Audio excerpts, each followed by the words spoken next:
Vous écoutez Les Chroniques de Chicago, une campagne du jeu de rôle Vampire la Mascarade, 5e édition. Entrez dans le monde des ténèbres, mais soyez avertis. C'est un univers aussi violent qu'impitoyable, et nos joueurs y incarnent des monstres de la nuit qui pourraient être amenés à commettre de sinistres actions. Ce podcast se destine donc à une audience adulte.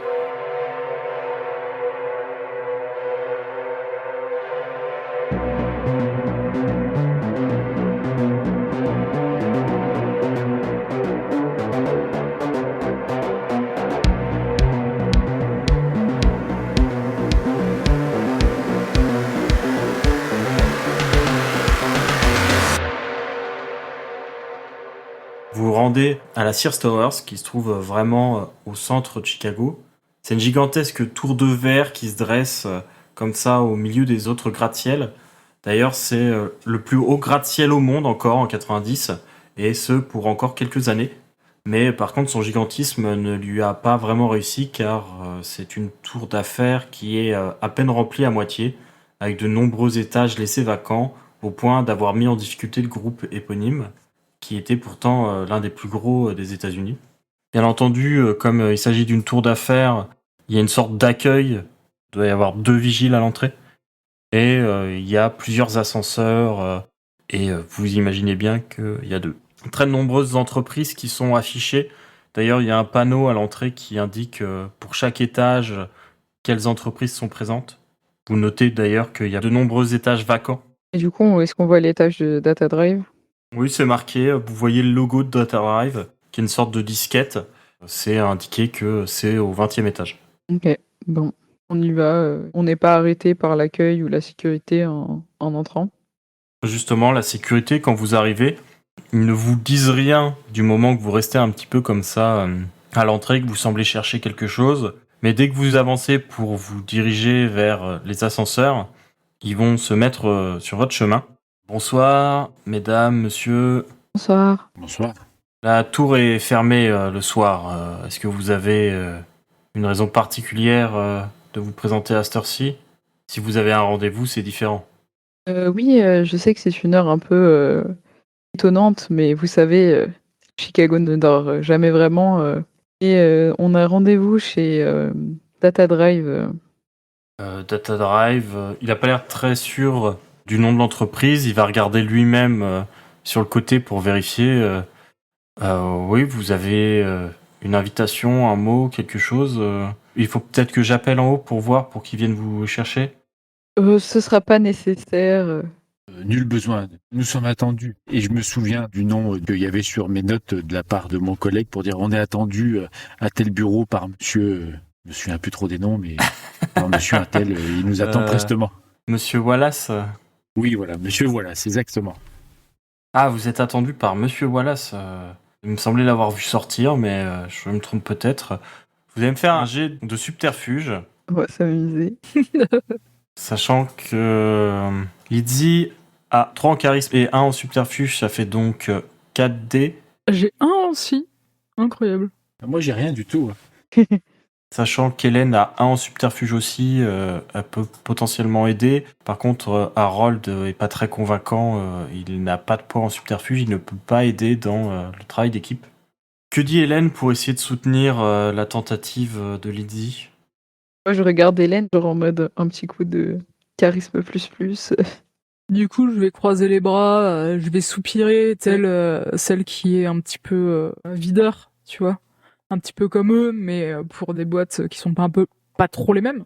Elle va dire, écoutez les gars, il est déjà tard, s'il vous plaît, faites pas trop chier, quoi. Vous savez ce que c'est, et honnêtement, on a juste envie que ça se passe vite et qu'on aille ensuite se coucher. Très bien.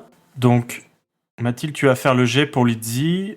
Tu as 5 dés. Tu peux faire un coup de sang si tu le souhaites pour passer à 7. Et du coup, si je fais un coup de sang, il se passe quoi déjà? Tu rajoutes 2 dés et ça fait un jet de soif pour voir si ta soif augmente. Je vais faire ça du coup.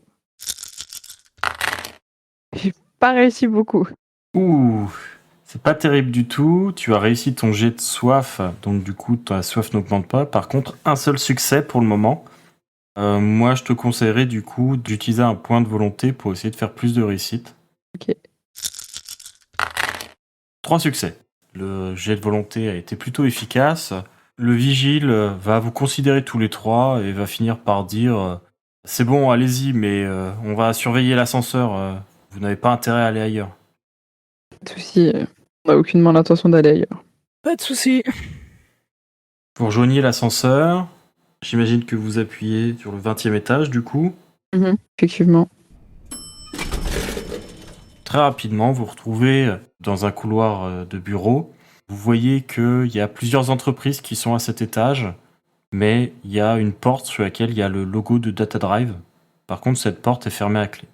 C'est peut-être le moment que j'utilise mes compétences d'effraction. Moi, j'ai crochetage, sachant que je viens en plus de me rajouter un point dedans. Enfin, dans Dext qui me permet de rajouter des points dans le crochetage. Je suis déjà à 7, du coup, si Harold peut se rajouter, je suis à 8. Harold a quelques notions de larcin, donc il pourrait t'aider en fait à crocheter de manière efficace la serrure. Ok, bon bah, faisons ça. Du coup, il n'y a personne autour de nous. Est-ce qu'il y a des caméras? Oui, il y a une caméra qui pointe en direction du couloir, mais tout au bout du couloir. Néanmoins, quand vous êtes devant la porte, vous êtes dans l'axe de la caméra. Ok. Bah du coup, je vais me mettre contre le mur, nonchalamment, tu sais, pour cacher ce qui se passe derrière mon dos, tu vois. T'essayes de faire barrage entre la caméra et ceux qui trifouillent la porte? Ouais. Très bien. Et moi, je dis, je pense qu'il faut qu'on essaye au max de cacher notre visage. Donc vous crochetez avec Hélène qui fait barrage. Ça va être à nouveau Lydie qui va lancer les dés. Elle a 8 dés. Vous savez que ça me servirait un jour le crochetage, qui correspond pas du tout à mes autres compétences. Mais... Comme quoi, ça tombe bien. 3 succès. Très bien. Un peu radin les succès ce soir, je trouve. Un petit peu. C'est vrai qu'en termes de pourcentage de réussite, c'est pas ouf. 3 succès, c'est suffisamment bien pour ce genre de serrure. Lydie s'applique un petit peu et avec l'aide d'Harold, elle parvient à ouvrir la serrure sans laisser de traces.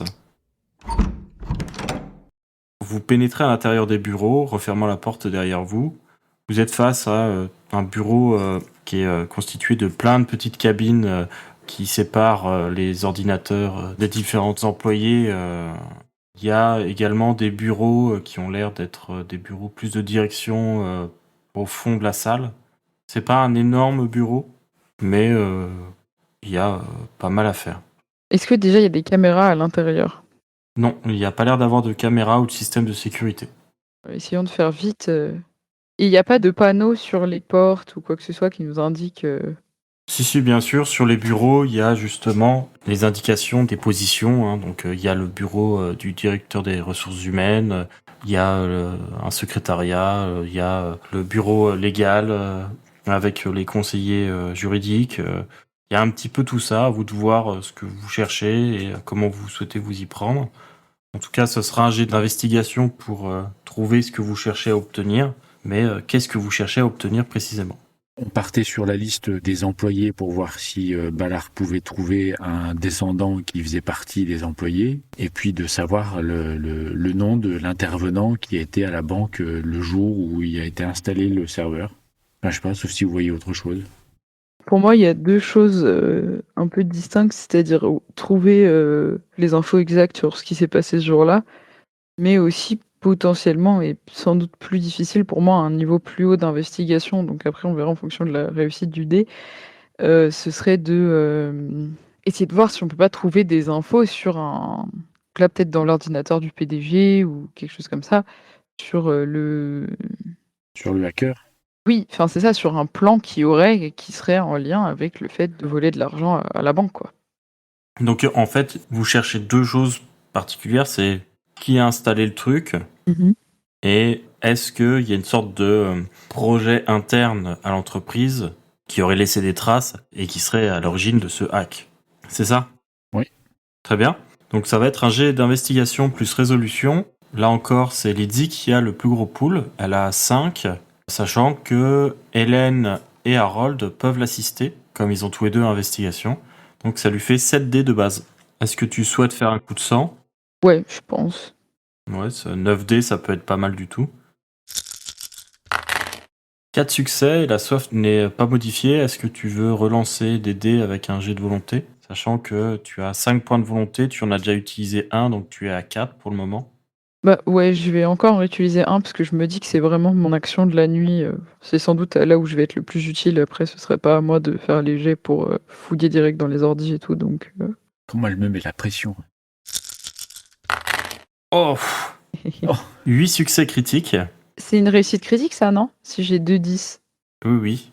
Donc tu as 8 succès du coup, avec un effet critique. Ça, c'est beau. Oh oh.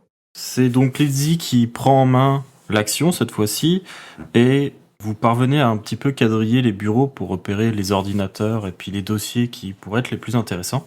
Vous pouvez vous rendre compte que DataDrive est une entreprise qui est plutôt florissante, qui fonctionne bien, qui a des contrats avec beaucoup d'entreprises liées aux technologies numériques, informatiques, etc. Dans la région. Cependant, Lydie en est certaine, en tout cas, il n'y a aucune trace d'une conspiration particulière qui aurait trait à l'exploitation de l'installation d'un serveur pour pouvoir soutirer de l'argent à la banque. Ça n'a pas du tout l'air d'avoir été mis en place en local. Autre chose, elle parvient sans difficulté à trouver l'identité de la personne qui avait été chargée de l'installation. Il s'agit d'un certain Derek McNeil, dont vous trouvez le dossier, vous avez même son adresse. Il habite au 713 Sheridan Avenue à Dalton, dans l'Illinois. C'est une petite ville pas très loin de Chicago, c'est vraiment dans la banlieue proche. Sur le dossier, vous pouvez voir que Derek est plutôt jeune. Il a seulement 23 ans et qu'il a un petit diplôme en informatique, que c'est un technicien plutôt. Il n'a pas un niveau d'ingénieur. En tout cas, de ce que vous pouvez voir de son CV, ça n'a pas l'air d'être quelqu'un en mesure de monter un plan comme ça tout seul. Du coup, a priori, c'est pas au sein de l'entreprise le plan, quoi. C'est lui et un inconnu. En tout cas, si des pièces ont été préparées, si des messages ont été envoyés, tu l'aurais remarqué. Et là, en fouillant les bases de données, en craquant le code de la messagerie interne, etc., tu découvres rien de particulier qui t'alarme. Par contre, il semblerait que le chef du service comptable a une liaison avec la femme du patron. Eh ben, on en apprend des choses. Ça, c'est une information à garder, ça peut toujours être servir. Ouais, ça serait dommage de rater ça. On a son adresse? Ah, pas au chef comptable, hein.